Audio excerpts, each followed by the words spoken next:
side is one ban and Rise as well. TF is up. Right here, and I guess KDF are banning TF. Yeah. Maybe you take away the TF if Faker doesn't want to play it and leave a couple of those other big picks available for the first pick.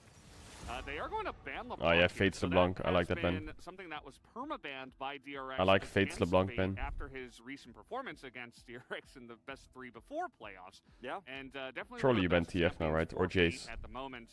One of the two has to be banned. Yeah. Because they're being first picked. Okay, well, TF's banned. Now here comes the Jace. He's available. We did see that Keen was prepared for this pick. But actually, if there's anyone who's going to take Zeus out, it's Keen. This is Zeus's first real challenge. It really is. It's Zeus's biggest challenge yet. A best of 5 against Keen. If he plays well this series, then the sky is the limit for this player. But I think Keen is going to give him a little bit of a clap in some of these games. See what they do decide to go for. Don't pick Sinzao, just pick top AD or top support and pop me on 3. Please don't do this. Has a little bit more power. Yo, Kagkan, thanks for Prime. The early parts isn't as reliant on his ultimate as Lee Sin does, or is rather. So, depending on the lane matchups, does have some extra power, and I think they'll take the Jace with this too. Makes sense. Very comfortable about picking this one up. Blind right now. This is the semi-finals, right? This one blind. I think this is technically like the semi-finals, right? This one being played by Keen in game 4. They're like, hey, you might want to worry about this pick, but there's no way they're just gonna blind that pick. And Leona. Sinzao Leona. Okay. T1 versus T2. It basically is T1 versus T2. Just yet. They will pick this up. I think Keen might have 4 imposters around him. We'll see though. Okay, there's Jace. Thank you for the gift. I will take this Jace immediately. I think mid pick is not bad. There's no, unless you pick a Philios. Sort of, mid or bottom damage and how the range is looking. Oh yeah, Tam Kenshin's Leona is really good. I like that actually. Big engaged support here for Keria. A huge power pick, and so they could go full topside there, but I guess it's not that useful right now. It's kind of ridiculous on this pick, so. Another comfort pick here for T1. And what's so interesting about these drafts so far is they're not 80 carry centric. So as our last series was, right? As the Gragas top. Why is Keen playing so defensive this series? I mean, he was doing it last series as well, but he's like taking losing matchups and playing tanks. But yeah, that series was defined by Teddy Deft. The misfortune we saw, the Xayah priority for Deft. But neither of these teams will pick up an 80 carry in the first phase. And it's kind of a tricky second ban phase right now with so many of them available. Would you rather try to limit Fate's mid-champion pool, or do you want to shut down it's kind of weird. Varus ban, okay.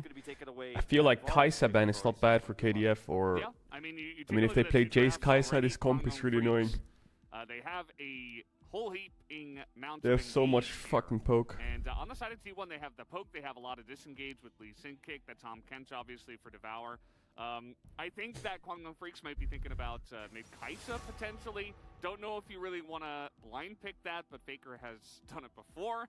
And it could offer a lot of AP poke as the game does come along. So you see the Varus is taking away that lethality. Varus can be very strong with the Jace. I think Kai'Sa ban is 2 birds with 1 stone, but Kai'Sa Tam is shit lane. Really strong into something like a right? Lane. So oftentimes the Varus can control the early I parts feel like of that lane.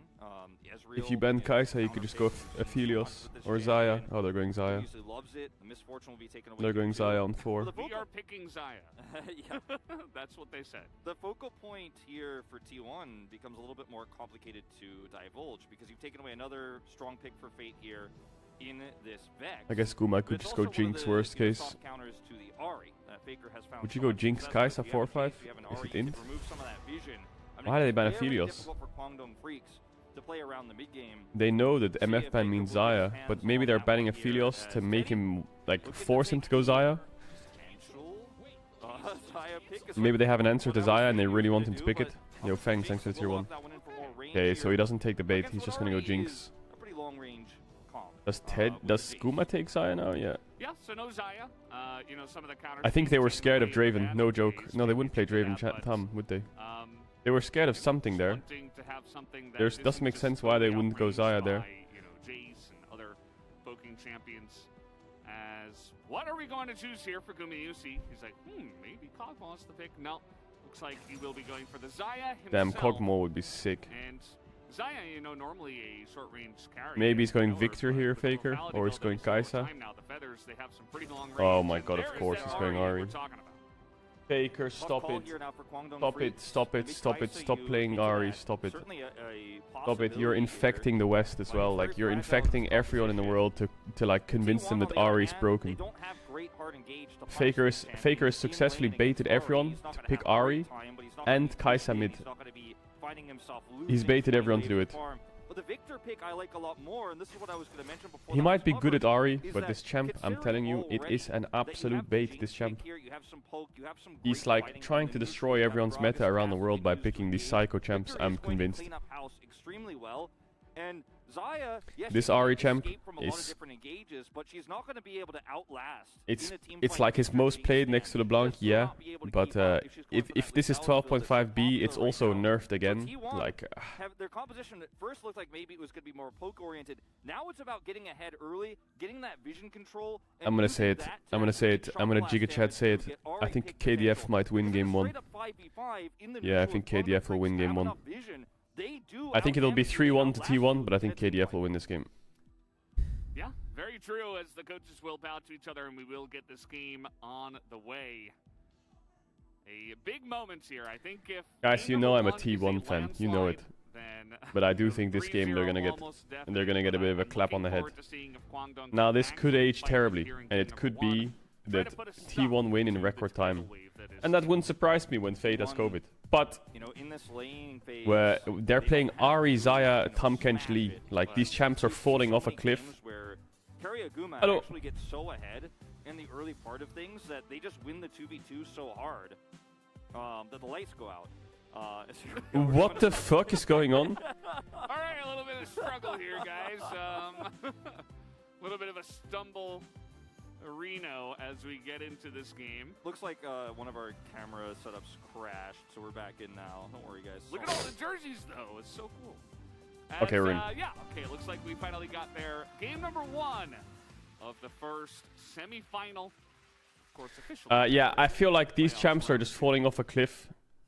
Yeah. After 25 minutes, so I really hope Jace is really far ahead. Like, you have a neutralizer top, you have really insane carries, and decent engage peel. I feel like KDF's comp is like, it's fine, it's well-rounded, it's okay. T1's is a bit more... Needs to be ahead in control sides, because KDF doesn't have a side laner. I just think Victor, Jinx are these two champs that when they're together, they're never out of the game. Does that make sense? And I think that's a good thing, especially given that T1 has this comp. Do you want the Korean cast? Macro in the early parts of the game, as this ward is avoided. They did not see let's go, man. Rush. I think we do first game English cast. First game English cast. Can't even imagine the amount of good content, entertainment, and good vibes you give us. Love you much. Oh, dude, you're not. Thanks. Desde España less than 3. Desde España. Mucho ánimo, tío. Muchas gracias. Wow, Fate has time warp. Does he have corrupting? Is time warp DMAT? No cookies? Does he have corrupting? This first Rift Herald with T1's composition is going to be so critical. If they can get it, get turrets off the map, remove some of that vision. I think that's really the milestone we're all looking for here in the early part of this game. It's not going to be as bloody on paper as our last series was with Guangdong. So, damn, that Kamkench Q hit. Some big numbers, obviously, when you go 18-0. It's pretty important. Yeah, owner's Lee Sin, I really love that first pick. Can go with pretty much anything. And also carry a 5-0 on the Tahm Kench. Zeus using Keen's J skin. Keen always uses this skin. Zeus does as well.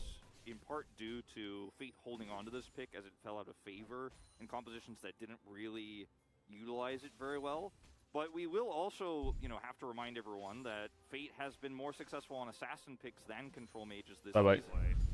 This lane is in the perfect spot as no flash comes in. It's not even fair, is it? Fate is going down. First blood given. My man has COVID. He's locked in a room, and you're ganking him. Level 3 owner. You're so disgusting. Well, what a start. That's the first. You're so disgusting. Goes over to Owner, so let's he'll go, be the one to man. pick up the gold, but it does remove Fate from the lane. Hope you're recovering well from the eternal subathon. Love watching T1 clap cheeks with you, Cathedral. This is just weird. Like, Fate should just flash the charm here, and he's fine.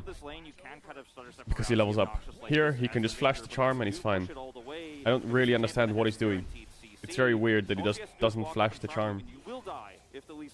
I don't know if he's playing on like ping or if COVID's like giving him a bit of brain fog, but that's just an easy flash and he's fine. Well, why didn't he just flash the charm? But with Owner having red buff and flash, no, it doesn't matter. If he flashes that charm, he's fine. He is getting away. Because Xin was right here. If he flashes, Xin can peel for him. He's fine. Fate's not able to get the crash in, and it's the most awkward timing for Fate. And that's where Owner strikes. And again, you know, some things just look super clean, and that's what T1 ends up doing a lot of the time. Yeah, I mean, yo, what's up, Titan? Thanks for the sub, bro. He wants to be obnoxious in this laning phase. He wants to push that lane in and force it to crash, but Faker handles it so perfectly that it doesn't work out for him. And it's a really painful start to this game, too. He wants to turn the gank. Yeah, but he should flash if he wants to turn the gank, because once he flashes, Lee Sin Ward jumps on top of him, and then Xin Zhao is there. Fate is like, what is going on in mid? These trades are terrible. Because he's a level 5 Victor. Yeah. Trading back okay in that case, but he has to be chugging that Corrupting Potion just to try to stick around in the lane. And it's important he holds on to his flash so that when Faker hits 6, he actually has the ability to be a champion in that lane. He's sick, yeah, I know. Yeah, as best as he can. You know, the big spike here for Fate in this game will be much later on. And scary to lane against him, man. What is Zeus doing? Back, bruh. Zeus has passed the Keen test in the past, but playoff scheme, definitely another story. It looked very, very good in that series against DRX a couple days ago. This year playoff scheme in particular, going to stand out.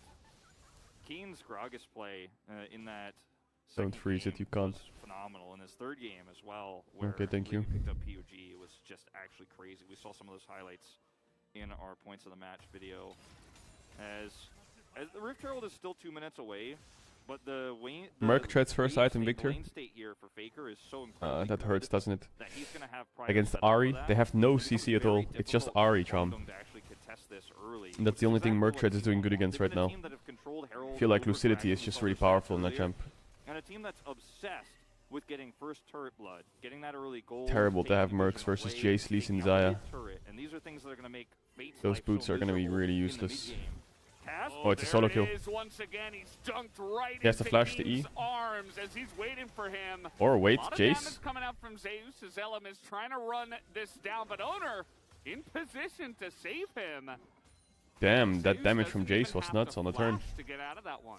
Yep, very impressive. You know, setup here for Owner, reacting very quickly. Zeus not overreacting. And now Cask is down if they wanted to re-engage. Yeah, oh, watch out from mid. They got that entire plan. Zeus has a lot of health back, but there's a nice comms by KDF to know that Ahri's on the way. And they're just going to kind of posture up there, not going to amount to too much. As I say KDF are just getting a little bit. Waiting here on the ward, and Zeus just says, nope. Zeus, really good map read, buddy. Not interested. And Keen will be able to, of course, crash this wave in, but not going to be able to force any kills. You know, notice the vision setup here, by the way, top side for T1. Body slam used. He's actually sticking around. Faker is Owner's on 6. Missing as well, so Kwangdong have to respect this.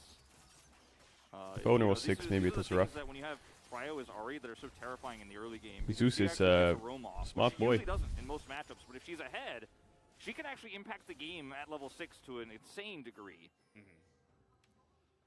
As Jinx Leona, 6 wins in a row here, looking pretty good so far. But again, the bottom lane is going pretty well so far for Guma and Keria. And they're just pushing that in, you know, just being very obnoxious with the Top is in a good state. Mid could be even right now, but it's not. Note the top lane, you know, the first bot lane's getting a bit blasted. Was the Bam Scepter, just trying to get some more survivability. Fate missed and then E. he does go into double scaling item with the Cull pickup here as well. There are 3 control wards in the river, as also want to point out as this Rift Herald spawns in 10 seconds. One, not only, sort of scouting out whether anyone's rotating over to Drake, but also to see if someone is going to try to come down. Actually, tomorrow's series is the ultimate banger. This is fun, but tomorrow, Genji Damwon, that's a screamer. Both main rosters for once. Jesus.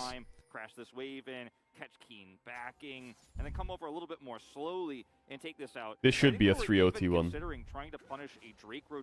If this is nothing short of a 3-0, worst case 3-1, then I'm a bit worried for T1. Like, if this was to go to 5 games, I'm not as sold on T1 as I was after obviously the end of the regular split. But it should be a 3-0, 3-1, worst case. They know every single thing that is happening. They know exactly where Elem is. Easy clap, and then I think T1 will probably win the split. Set up by Faker, helps leash it there. So Owner takes this out very quickly. And it's going to be a Drake for Herald here, as is the way of T1. As is the way, and they already do have this nice little 900 gold lead, and they're going to gather more with the Rift Herald. Now that first Infernal Drake definitely going to be pretty nice for the side of Kwangdong Freaks. It's a nice little consolation prize, you could say.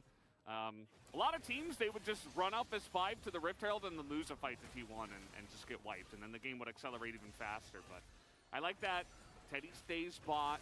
LM takes the Drake. They say, okay, well, we don't really want to fight right now, so we'll just take the other Herald on the map, and that's always a better choice. He could flash ward jump, kick QQ, but I think Keen can react. Kick, of course, is available, but we'll be able to clear the wave up just in time. Elm's nearby, didn't feel too worried. The question becomes, of course, where does the Herald crash in this game? Because oftentimes, it's about getting your 80 carry ahead for What happened to Jeddah? No, what happened to Jeddah? I didn't see. I haven't kept up with any of the F1 stuff. In the late game, but it isn't really a champion you need to push further ahead, especially considering the state of that bottom lane. I think you want to get this turret away from Fate, which will both make Teddy's life harder in terms of farming and Fate's life harder. There was a missile attack. In the game, that turret is going to be so valuable. Alternatively, because you have so much control over the top. Why are they attacking? You could force a dive onto Keen. I just don't think that's. Are they at war with someone? I don't really know the politics or anything. Yeah, definitely could be a little bit scary. Diving the Gragas as well. Even just that champion. So, oh, Yemen. Could potentially do it just to try to unlock Zeus on the map. Wouldn't be surprised by that either. What the fuck, dude? Like Faker's hanging around this Let's not race there, guys. Let's so just leave. Just try to pressure as a 4-man and try to go bot, but not going to be the case here. As they'll just continue hanging out here. Only having 1 kill so far, but T1 casually 1,500 gold in the lead. Yeah, just really pushing their advantages in all of these lanes. As Zeus is not... It's not having a good time. The wave state here is so good for Keen. He's forcing Zeus to come so close to him and his turret in order to engage, and the threat of the cask forces Zeus to stay back. And Keen could just keep tossing barrels every time he tries to approach the last minion. So Keen is a master of playing this weak side Gragas, especially into the Jace pick.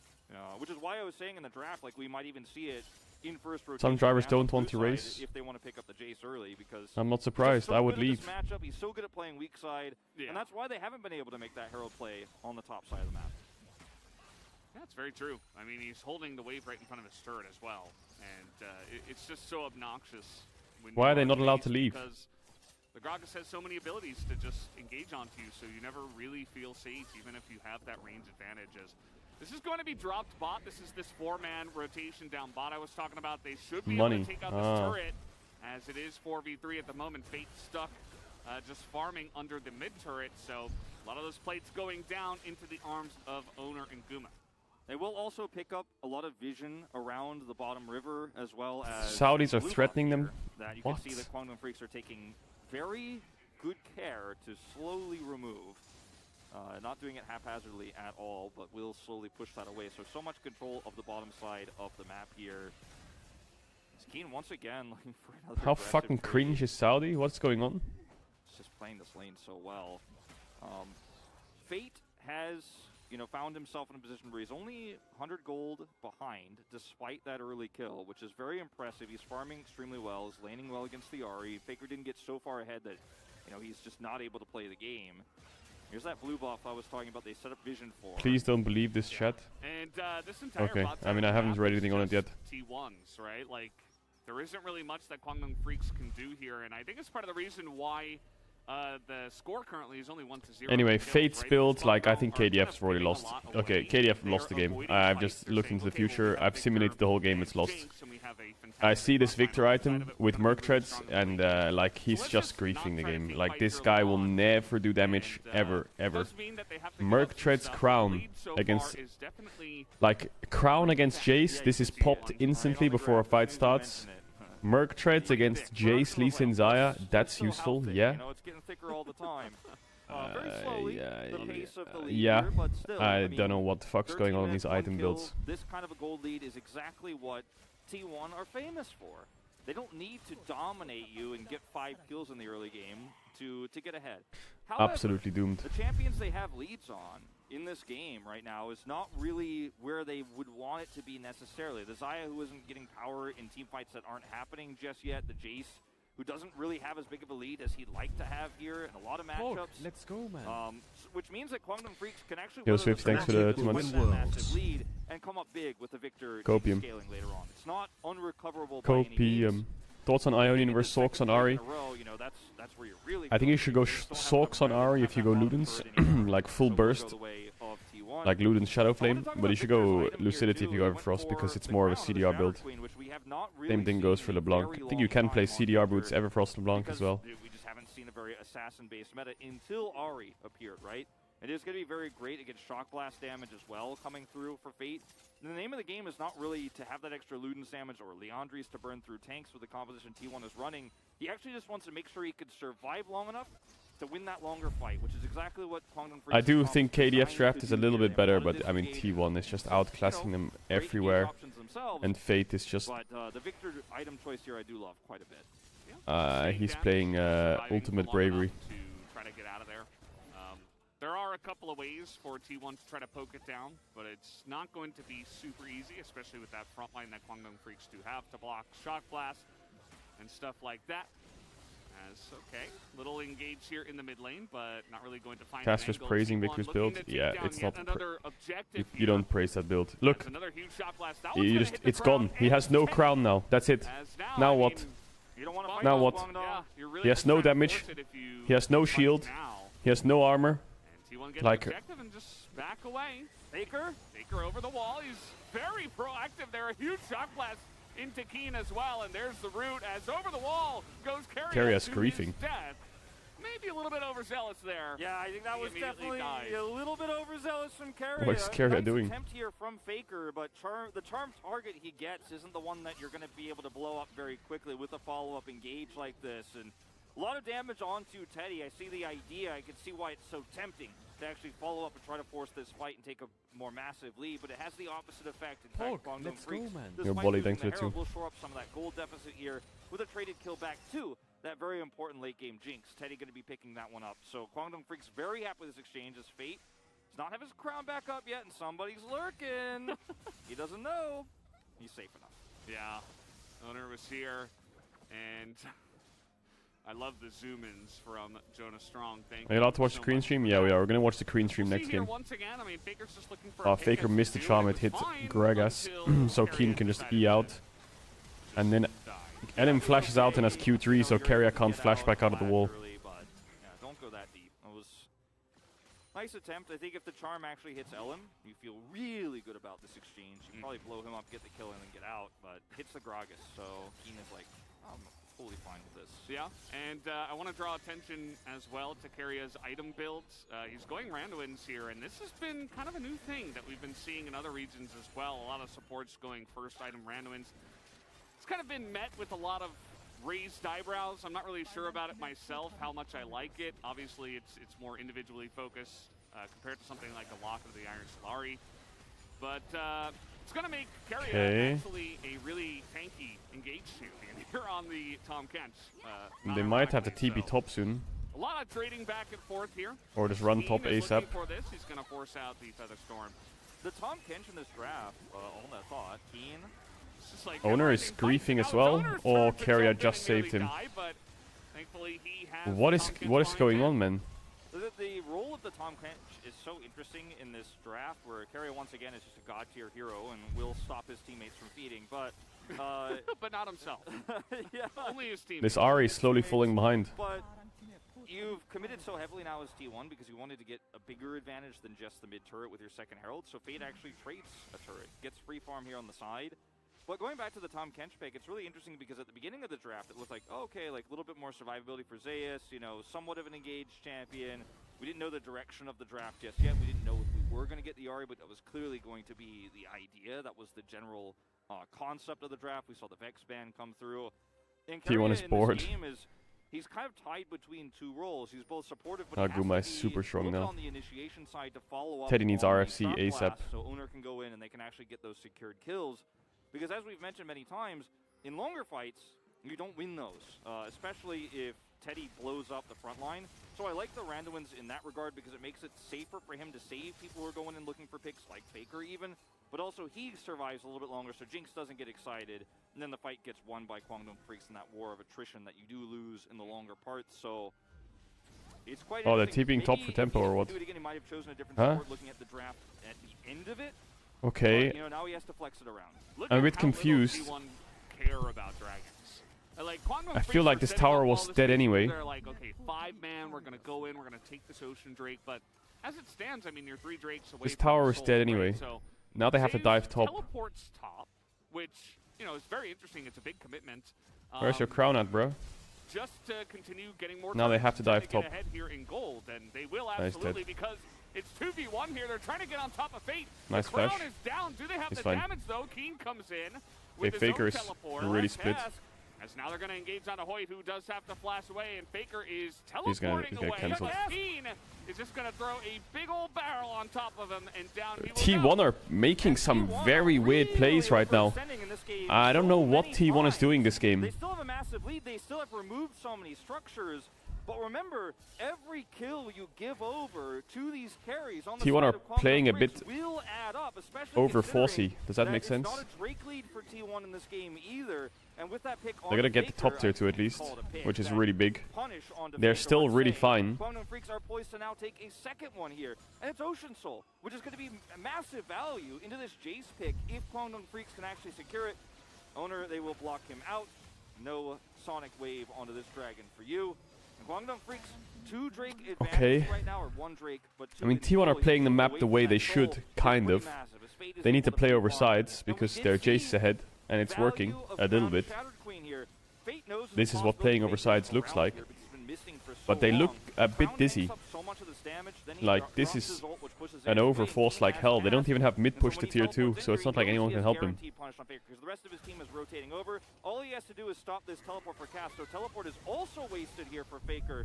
And Teddy 400 gold to Jinx. Yeah, like everything about that I mean, T1 can't really group up. Even though they have this gold lead, if they go 5-5 against KDF's comp, they're losing, I think. I think that's why they're splitting up the map a lot. And that's why I kind of think KDF's draft is a little bit better, because if they just hold the fuck on, they might just win. The T1 are making so many mistakes, like, I think this gold lead should be at least 6k right now.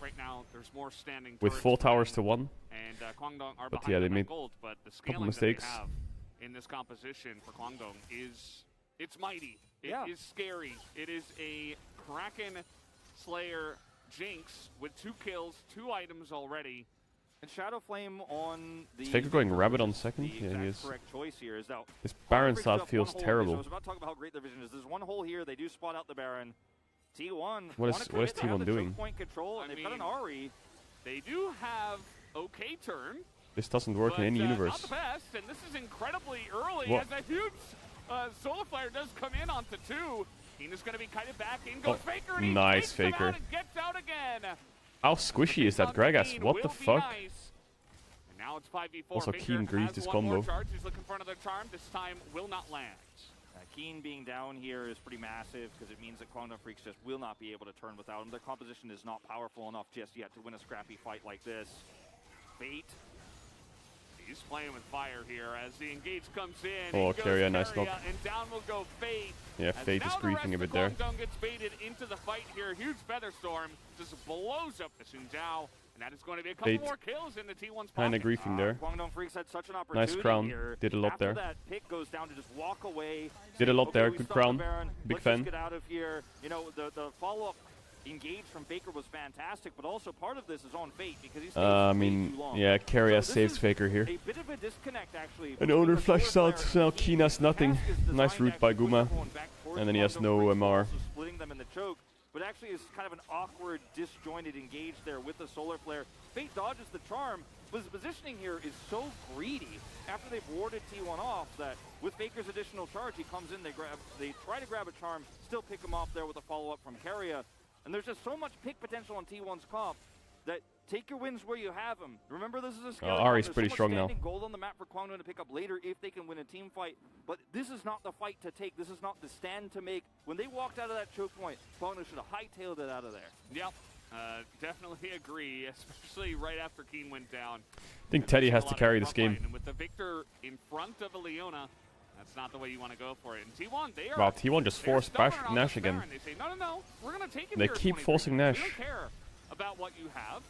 And, I mean, everything's available here for the Kwangdong Freaks, but the turn, once again, being set up here by T1. The damage is going in. There's the rocket onto Owner. This is going to be close, but Elim's oh my god, Elim almost got in range to steal it. Gage goes down, but the Devour is there once again to save Faker, and this is going to be a massacre. Faker able to take down Keen. It might just be a Faker gap. It's a Faker gap. It's a Faker diff. It's a Faker diff. It really is just a Faker diff. Wow. Honestly, they just start Nash, the enemy team runs at them, and they win. It sounds so standard, but it's crazy how T1 can just force Baron. It's very uncommon for teams to be able to do this, because it's so risky to just force Nash, tank the damage, and then turn. Lose situations for Kwangdong. Damn. Bars are low though. Okay. That's impressive. That's very impressive. I mean, look, whether they kill the next. This is the second time they do it. T1 are so good at playing around Nash. It's unreal. For Kwangdong Freaks. 10,000 gold lead here for T1 and the mid prio that's guaranteed for them for a subsequent Drakes. Okay. And no flash for your Leona. You got to try for something, as this is Ari who's about to have ult. So the teleport's used, the flash is used. Nice try. They have to fight this Drake, otherwise they lose the game. I mean, they've lost the game already. Yeah, I think you definitely tried for it. Maybe I'm wrong. Maybe Ari's OP. Maybe it's just Faker's Ari is OP, because every other Ari I see is absolutely useless. And is getting outscaled, doing nothing, and missing everything. Is it just Faker Ari? Thoughts? I don't know. Yeah, I think it's just Faker Ari. Every Western Ari I see, it's just the worst pick ever. Absolutely melted here. Keria is so tanky with the randoms. He even has a stopwatch at this point. Teddy can do 0 against the Tom Kent, and that is going to be yet another ace, it looks like here. Fate getting chased down. T1, they can just end the game. They absolutely can. There was one good Ari game in the NFL, yeah, Diplex. I'm talking more overall for Western mids. Ari didn't look great. Doesn't matter. T1 gonna push to end. They forced so many lose-lose fights on Baron. The setup was great. The turn was fantastic. Faker hitting so many critical charms. And that's game number 1 in very easy clean clap fashion, going over to the side of T1.